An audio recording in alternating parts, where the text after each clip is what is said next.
On May 25th, the Cathedral Church of the Holy Trinity begins its 200th anniversary celebration of dedication. So join us on the 25th of each month for glimpses of our past as we imagine and dream our way into the future. Take a glimpse with us as we celebrate.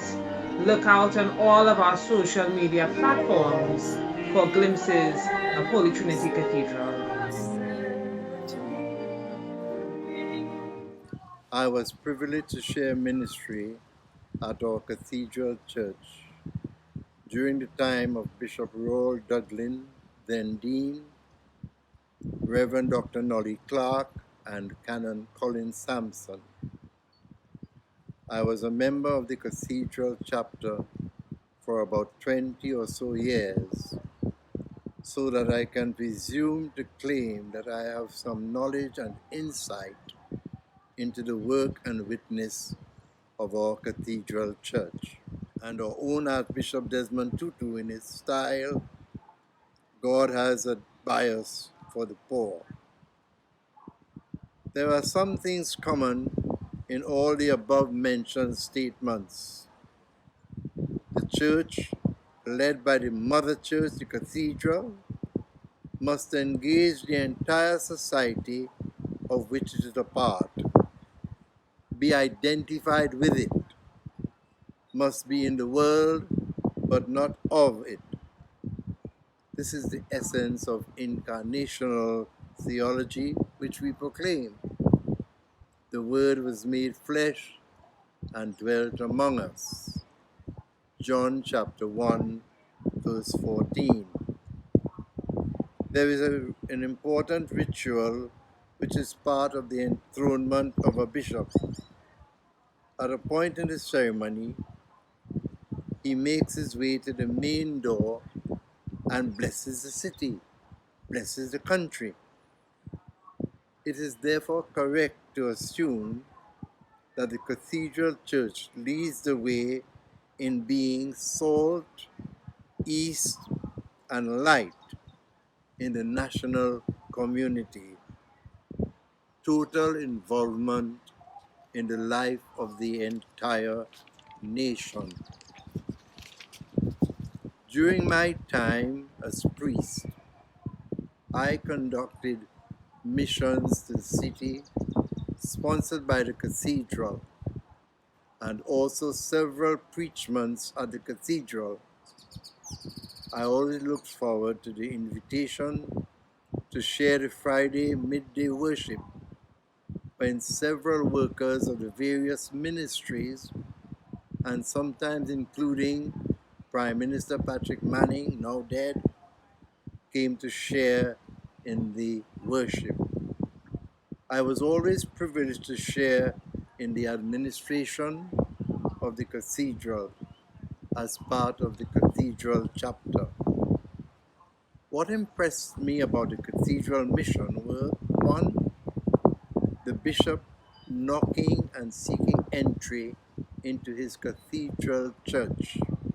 Yes, cathedra means the chair found only in the cathedral, and his being led and seated in his chair, his throne, at his consecration.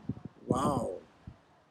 Sadly, it was never highlighted in the media, but our cathedral took very seriously its mission to the city, and by extension to the national community. We did work emanating from the cathedral in Laventille and the Beetham way back when. We were always open and receptive to all sorts and conditions of persons from wherever. In time gone by, there was always a clergy person available at the cathedral to attend to the needs of whoever from wherever at any time. It was a delight to see many persons on their lunch breaks, workers in industry and commerce, from as far as San Fernando, Cuba, Cedros, the East-West Corridor, even Tobago at times, crowding into the cathedral space at midday for worship, renewal, spiritual refreshment. I was privileged to be part of that ministry at times. Dean Nolly Clark, among others, believed in the maxim, "The church is not a home for saints, but a hospital for sinners."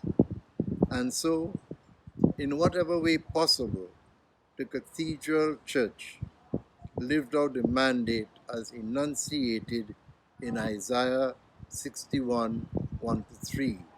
Check it out. During my time as a member of the chapter and beyond, we supported the ministry of Dr. Alan Patrick, now dead, in medical care, the ministry of Christian lawyers, giving legal aid to persons in need, and that of Dr. Frederick Pierre in her work with young people in general and the music ministry in particular. The Cathedral Church was seen as a community where faith was manifested in good work. The issuing of food parcels and clothing was nothing new to the cathedral experience. Indeed, we thank Almighty God for the witness of the Cathedral Church, for all the ministry, all the clergy and laypersons who have shared faithfully in that witness, for all who have benefited from any relationship with its mission. My prayer remains always that the cathedral community will continue to be an oasis of spiritual strength, giving leadership in the area of prayer and holistic human development, always re-echoing Isaiah with his invitation to all and sundry to come for water, all who are thirsty. Seek the Lord while he is present. Call to him while he is close by, so that we shall all go out with joy and be led forth in peace. God bless us all. Isaiah 55.